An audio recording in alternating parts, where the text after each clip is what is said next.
मीरपुर नाम के शहर में तेजस अपनी पत्नी नीरू के साथ रहता था।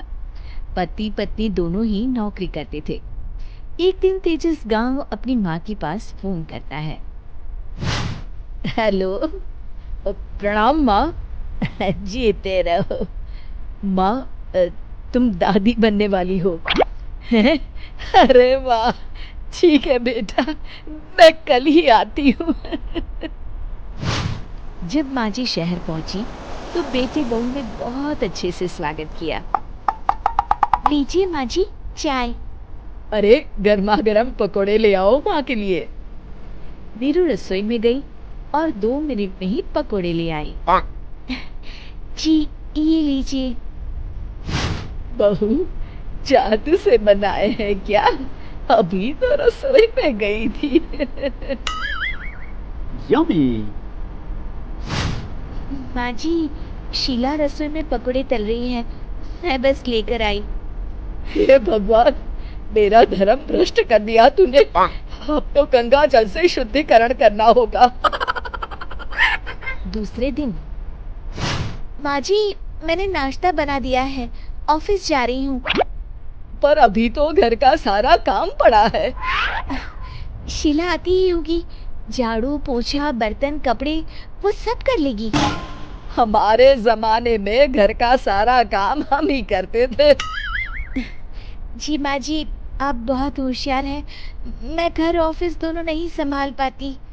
तो जरूरत क्या है घर से बाहर जाकर चाकरी करने की? वैसे भी घर का काम खुद करने से घर में बरकत आती है, समझी?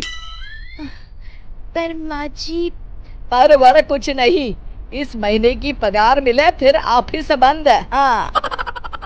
रात को नीरू तेजस से कहती है, सुनिए जी, माँ जी बोल रही थी कि मैं नौकरी छोड़ दूँ। वैसे ठीक ही तो है, अभी तुम्हें आराम की जरूरत है। फिर भी आराम कहाँ, शीला को छुड़ाने के लिए बोल रही थी। तो अब 24 घंटे में इतना काम तो कर ही सकती हो। पर जॉब पसंद है मुझे, घर पर मन नहीं लगेगा। अगले दिन जब दोनों ऑफिस के लिए निकल रहे थे, मेरी तो कोई कीमत ही नहीं है इस घर में। माँ जी, आजकल महंगाई बहुत है, रहन सहन भी बदल गया है, दोनों नौकरी करते हैं तभी ठीक रहता है। अच्छा, तू कहना क्या चाहती है? मेरा बेटा तुझे बिठा के खिला नहीं सकता? तू ही इस घर का खर्च चला रही है, हैं? नहीं माँ जी, मेरा वो मतलब नहीं था। मतलब खूब समझती हूँ, ये बाल धूप में सफेद नहीं किए मैंने। हाँ। अब तो ये रोज का काम हो गया था। तेजस भी रोज की झिकझिक से परेशान हो गया था। एक दिन उसने कहा, नीरू, वैसे भी तुम्हें मैटरनिटी लीव मिलने वाली है, तो अभी से ही छुट्टी ले लो। पर क्या, मेरी सैलरी अच्छी खासी है। आखिर नीरू ने रिजाइन कर दिया। जब बच्चा हुआ तो घर में सब बहुत खुश हुए। कुछ दिनों बाद तेजस फाइल देख रहा था। क्या हुआ तेजस, कुछ परेशान लग रहे हो? अब हाँ, वो हमारी जितनी सेविंग्स थी वो तो हॉस्पिटल में और छठी के फंक्शन में खत्म हो गई है नीरू। और अभी वैसे मंदी चल रही है तो मैं बोल रही थी कल मुन्ना को हेपेटाइटिस का टीका लगवाना है। नीरू, क्या पोस्टपोन नहीं कर सकते? नहीं जी, बिल्कुल नहीं। अब तेजस को समझ में आ रहा था कि उससे गलती हुई है। पैसों की कमी का असर घर के माहौल पर भी पड़ रहा था। अगले दिन, बेटा, मेरा चश्मा और ये दवाइयाँ ले आना, पर्चा देते हुए माँ जी ने कहा। जी। तेजस, मुन्ना के लिए दूध का डिब्बा और डायपर भी ले आना, और ये किराने के सामान की लिस्ट है, इसे भी लाना है। तेजस गुस्से में लिस्ट मरोड़ कर फेंकता है और चिल्लाता है, पैसे क्या पेड़ पर उगते हैं? ये ले आना, वो ले आना। अरे, पर ये जरूरत का सामान ही है।